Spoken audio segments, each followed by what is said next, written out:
Hello friends, मी Sayali fashion डिझायनरमध्ये आपल्या सर्वांचं खूप खूप स्वागत आहे. तर बघा मग आज आपला जो काही व्हिडिओ आहे तो मोस्ट इम्पॉर्टंट आणि मोस्ट रिक्वेस्टेड आहे.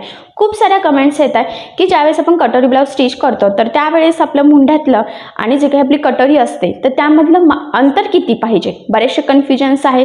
मग बऱ्याचदा फुगा येतो, आपला पार्ट कुठेतरी एक्स्ट्रा होतो, कटोरीच्या साईडला होतो, साईड पार्टला होतो किंवा जिथे आपण बाही जोडतो तिथे होतं. सो तसं होऊ नये त्यासाठी मग आजचा स्पेशली व्हिडिओ मी तुम्हाला म्हणजे ॲक्च्युली खास तुमच्यासाठी बनवलेला आहे आणि त्यामध्ये मी अतिशय सविस्तर तुम्हाला सांगणार आहे की 28 साईजपासून, म्हणजे ॲक्च्युली तुम्हाला माहीत आहे की आपली साईज जी असते तर ती 28, 30, 32, 34, 36, 38, 40, 42, 44, 48, 46 अशा पद्धतीचे असते.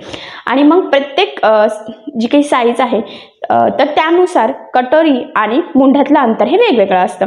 मग ते कशावर डिपेंड असतं, तर ते कसं ठरवायचं आणि जास्तीत जास्त आणि कमीत कमी किती अंतर पाहिजे, म्हणजे कमीत कमी किती पाहिजे की त्यापेक्षा जास्त नको, जास्तीत जास्त किती पाहिजे की त्यापेक्षा कमीही नको. सो हे तुम्हाला मी अतिशय सविस्तर सांगणार आहे, व्यवस्थित एक्सप्लेन करून सांगणार आहे, बोर्डवर सुद्धा एक्सप्लेन करणार आहे, वहीत कसं नोट डाऊन करायचं हे सुद्धा सांगणार आहे. तर फायनली आजचा आपला हा व्हिडिओ जो आहे तो मोस्ट इम्पॉर्टंट आहे. सो हा व्हिडिओ तुम्ही स्किप न करता पूर्ण नक्की बघा, जेणेकरून हा व्हिडिओ बघून तुम्हाला कटोरी ब्लाऊजसाठी कुठल्याही साईजचं 28 ते म्हणजे 44, 46 पर्यंत तुमचं जे काही मुंडा आहे ते आणि कटोरीमधलं अंतर किती पाहिजे, कशा पद्धतीने पाहिजे आणि ते कसं ठरवायचं तर हे सहजच लक्षात येईल. ठीक आहे. तर हे बघा, आता मी तुम्हाला जे काही मुंडा आणि कटोरीमधलं अंतर आहे हे कसं किती घेतलं पाहिजे हे डायग्रॅमनेच एक्सप्लेन करते, म्हणजे तुमच्या सहज लक्षात येईल. तर हे बघा, सगळ्यात आधी मी एक लाईन ड्रॉ करते, ती म्हणजे आपली जी काही ब्लाऊजची उंची असते ती. तर इथे बघा 13ला मार्किंग केली, म्हणजे टोटल ब्लाऊजची उंची किती आहे 12 आपलं रेडी होणार आहे आणि 1 इंच मार्जिन. तर असं म्हणून मी टोटल 13ला इथे मार्किंग केली. आता मी जी काही मेजरमेंट्स आपण कटिंगच्या वेळेस पेपर कटिंगवर किंवा ब्लाऊजवर डायरेक्ट टाकतो तीच मापं एक्झॅक्टली यावर टाकत आहे आणि मग डायग्राम ड्रॉ करते, जेणेकरून तुमच्या सहज लक्षात येईल. त्याचबरोबर कटोरीचा शेप, मुंढ्याचा शेपसुद्धा एकदम व्यवस्थित येईल आणि मग ते तुम्हाला समजायला एकदम सोपं जाईल. ते बघा, वरच्या साईडला सुद्धा मी 2.5 इंच गळा रुंदी आणि टोटल 5.5 शोल्डरला मार्किंग करून ती लाईन ड्रॉ केलेली आहे. तिथून खाली हे बघा, या पद्धतीने मुंढा 5.5 इंचचा घेतलेला आहे. तर मी पुन्हा सांगते, सेम अशीच कटिंग, अशीच मार्किंग आपण पेपरवर करत असतो, त्यामुळे मग मी एक्झॅक्टलीच मापं टाकते, म्हणजे तुमच्या लक्षात येईल. आणि इथून बघा, आपण टाकत असतो छातीचा चौथा भाग. तर इथे मी 32चे तुम्हाला सांगते, मग 32चा चौथा भाग किती होतो 8 आणि 1.5 इंच मार्जिन, असं टोटल 9.5ला मार्किंग करून घेतलेली आहे. आणि हे बघा, इथे कमरेच्या साईडला सुद्धा मी 9.5लाच मार्किंग करून घेत आहे.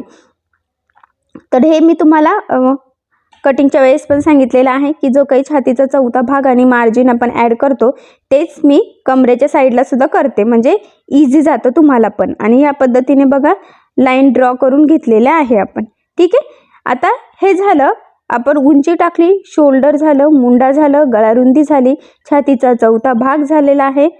तर सेम ह्याच पद्धतीने आपण मार्किंग आपल्या पेपरवर सुद्धा करत असतो. ठीक आहे. त्यानंतर आता आपली पुढची स्टेप काय असते की आपण 2.5 गळारुंदीची मार्किंग करतो, म्हणजे आपल्याला शोल्डर आणि ते सेपरेट लक्षात येईल. तर बघा, तुम्ही वरती बघू शकतात, मी 2.5 गळारुंदीची मार्किंग करून घेतलेली आहे.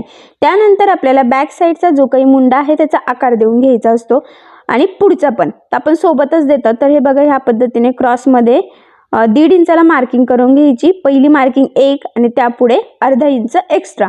आता मी काय करते, इथे हा काय जो काही बोर्ड आहे ना तो फिरून घेते, म्हणजे मला व्यवस्थित शेप देता येईल. हे बघा, ह्या पद्धतीने. ठीक आहे. आणि हा दुसरा शेप, तर जो काही पहिल्या पॉईंटमधून गेलेला आहे तो आहे पुढचा आणि जो नंतरचा म्हणजे 1.5 इंचाच्या पॉईंटमधून गेलेला आहे तो बॅकचा. तर सेम ह्याच पद्धतीने आपण मार्किंग करत असतो आपल्या पेपरवर सुद्धा. ठीक आहे. तर पेपरच्या भरपूर कटिंग्स आपल्या चॅनलवर अवेलेबल आहे आणि त्यामध्ये मी तुम्हाला सांगितलेलं आहे. त्यानंतर पुढचा गळा आहे बघा, इथं मी 6 घेतलेला आहे. ॲक्च्युली गळा आहे पुढचा 5.5, तर त्यामध्ये अर्धा इंच मार्जिन.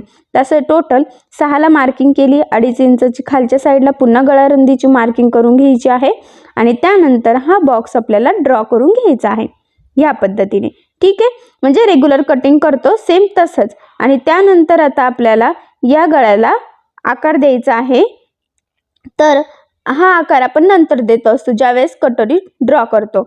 आणि हे बघा, मग त्यानंतर आता क्रॉसपट्टीचं माप केलेलं आहे आपण, पुढच्या साईडला 3.5 आणि खालच्या साईडला 2.5 आणि अशा पद्धतीने आपण हा क्रॉसपट्टीचा आकार देऊन घेतलेला आहे थोडासा उतरता. त्यानंतर आता क्रॉसपट्टीवर हे बघा आपण कटोरी टाकताना जे काही माप आहे ते टाकणार आहे. तर 32 साईजला आपण टाकत असतो 4 इंचाचं. तर याचा सुद्धा मी चार्ट याआधी टाकलेला आहे, तर मी लिंक डिस्क्रिप्शन बॉक्समध्ये देते. गळ्याच्या साईडला बघा आपण 1ला मार्किंग केली आणि आता सगळ्यात महत्त्वाचं म्हणजे मुंड्याच्या साईडला. तर मुंड्याच्या साईडला हे बघा 3 मार्किंग केल्या, 2, 2.25 आणि 2.5 इंचाच्या पहिल्या मुंड्यापासून, म्हणजे जो काही पुढचा मुंडा आहे तिथून. हे बघा पुन्हा सांगते, पुढच्या मुंड्यापासून टेप ह्या पद्धतीने ठेवायचा आणि 2, 2.25 आणि 2.5 अशा 3 मार्किंग करून घ्यायच्या, कारण की आपल्या ह्या 3 पॉईंटपैकी कुठूनही कटोरीचा शेप जाऊ शकतो. ठीक आहे, तर आता मी तुम्हाला दाखवते ते.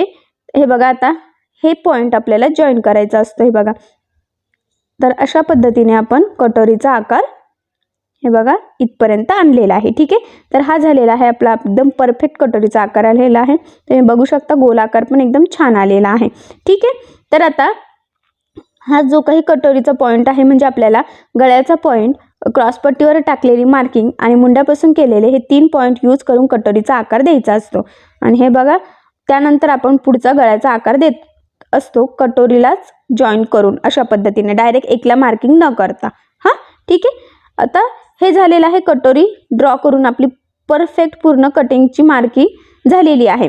आता यानंतर मी तुम्हाला सांगते की तुम्ही म्हणाल इथे 3 पॉईंट का घेतले, कारण की आपलं तर पहिल्याच पॉईंटमधून म्हणजेच जो काही 2.5 इंचावर पॉईंट होतं त्यामधून याचा शेप गेलेला आहे. आता तो चेंज होत असतो, तर तो कशावर डिपेंड असतो की आपली ब्लाऊजची उंची ही किती आहे, त्याचबरोबर आपला पुढचा गळा हा किती आहे त्यावर डिपेंड असतं की आपला जो पॉईंट आहे तो कुठून जाईल. तर इथे तुमच्या लक्षात येईल, हे बघा हा पॉईंट आपला 2.5 इंचामधून या कटोरीचा शेप गेलेला आहे. तर मुंडा आणि कटोरीतलं 32 साईजसाठी इथे अंतर किती आलेलं आहे 2.5. आता ते शिवून होऊ शकतं 2, ठीक आहे, पण आता इथे किती आलेलं आहे 2.5. आता मी तुम्हाला डेमो सांगते, डायरेक्ट मार्किंग करून दाखवते म्हणजे तुमच्या लक्षात येईल. सपोज आता इथे तुमचा पुढचा गळा जो आहे तो जर का थोडा कमी असता, हां, तर मग 1 इंचाचं मार्किंग वरती गेलं असतं. ठीक आहे, आणि हे बघा मग ह्या पद्धतीने आपला कटोरीचा आकार दुसऱ्या पॉईंटमधून गेला असता. आलं का लक्षात? म्हणजे जर का गळा थोडा छोटा असता तर मग तुमचा आकार कुठून गेला असता, वरच्या पॉईंटमधून गेला असता. मग तुमच्या आता नक्कीच लक्षात आलं असेल की गळा जर का चेंज झाला छोटा मोठा तर आपला कटोरीचा शेप कुठल्या पॉईंटमधून जाईल हे चेंज होतं. त्याचबरोबर तुमच्या ब्लाऊजची उंचीवर सुद्धा हे डिपेंड असतं की तुमचा कटोरीचा पॉईंट 2, 2.25 किंवा 2.5 असं कितीमधून जाणार आहे. तर बघा दुसरा पॉईंट कधून गेलेला आहे, आता आपला 2.25 मधून गेलेला आहे. ठीक आहे, आता उंची जर का खूप जास्त असेल, गळा चेंज झाला तर तो पॉईंट आपला 2 मधून सुद्धा जाऊ शकतो. तर आता 28 साईजपासून तर आपली 42, 44, 46 साईजपर्यंत आपला हे जे काही पॉईंट असतं मार्किंग, म्हणजे मुंढापासून कटोरीपर्यंतचं हे चेंज होत असतं. ठीक आहे, तर ते डिपेंड असतं ब्लाऊजची उंची, छातीचा 4था भाग, गळा किती आहे त्यावर. तर हे अंतर आपलं 2, 2.25 आणि 2.5 एवढंच पाहिजे. 2.5 पेक्षा जास्त पण नकोय आणि 2 पेक्षा खूप कमी सुद्धा नकोय. लक्षात राहू द्यायचं आहे, खूप म्हणजे खूप महत्त्वाचा पॉईंट आहे. कुठलीही साईज असो तुमची 2, 2.25 आणि 2.5 एवढंच अंतर तुमचं मुंढा आणि कटोरीमध्ये पाहिजे. मग तुमची साईज 28 पासून 44 पर्यंत कुठलीही असली तरी याच्या हे जे काही लिमिट दिलं आहे 2, 2.25 आणि 2.5 यापेक्षा तुमचं ते अंतर जास्त पण नको आणि कमी सुद्धा नको, तरी सुद्धा फिटिंगला प्रॉब्लेम येतो. ठीक आहे, तर हा मोस्ट रिक्वेस्टेड व्हिडिओ होता आणि मोस्ट इम्पॉर्टंट पॉईंट आहे की तुम्हाला हे माहीत असणं गरजेचं आहे की तुमच्या मुंड्यातलं आणि कटोरीतलं माप किती आलं पाहिजे, म्हणजे तुम्हाला ब्लाऊज फिनिशिंगला छान परफेक्ट आणि फिटिंगला सुद्धा एकदम छान बसतो. ठीक आहे, तर हा जो काही पॉईंट आहे हा तुम्ही तुमच्या नोटबुकमध्ये नोट करून ठेवायचा आहे. ही डायग्राम काढून मी जसं साईडला 2, 2.25, 2.5 हे 3 पॉईंट लिहून ठेवलेला आहे ते तुम्ही सुद्धा नक्की आठवणीने लिहून ठेवायचे आहे. ठीक आहे, नक्कीच तुमच्या लक्षात आलं असेल आता की मुंड्यातलं आणि कटोरीतलं अंतर किती पाहिजे. मी तुम्हाला एकदम सोप्या पद्धतीने सांगण्याचा प्रयत्न केलेला आहे. ठीक आहे, तरी तुम्हाला काही प्रॉब्लेम येत असेल तर तुम्ही मला कमेंट करून विचारू शकता. मी तुम्हाला तुमच्या प्रश्नाची उत्तरे देण्याचा नक्कीच प्रयत्न करेन. तर मग तुम्हाला आपला आजचा व्हिडिओ कसा वाटला हे मला कमेंट करून नक्की कळवा. त्याचबरोबर आपला व्हिडिओ आवडला असेल तर व्हिडिओला लाईक करायला विसरू नका. आणि जर तुम्ही आपल्या चॅनलवर नवीन असाल आणि अजून चॅनलला सबस्क्राईब केलेलं नसेल तर सबस्क्राईब नक्की करा. आणि ज्यावेळेस तुम्ही सबस्क्राईब कराल त्यावेळेस त्यासमोरील बेल आयकॉन ही नक्की प्रेस करा. त्यामुळे काय होईल, जेव्हा मी नवीन व्हिडिओज टाकेल त्याचं नोटिफिकेशन तुम्हाला तुमच्या मोबाईलवर येईल. ओके, तर आपला हा व्हिडिओ पूर्ण बघितल्याबद्दल थँक्यू.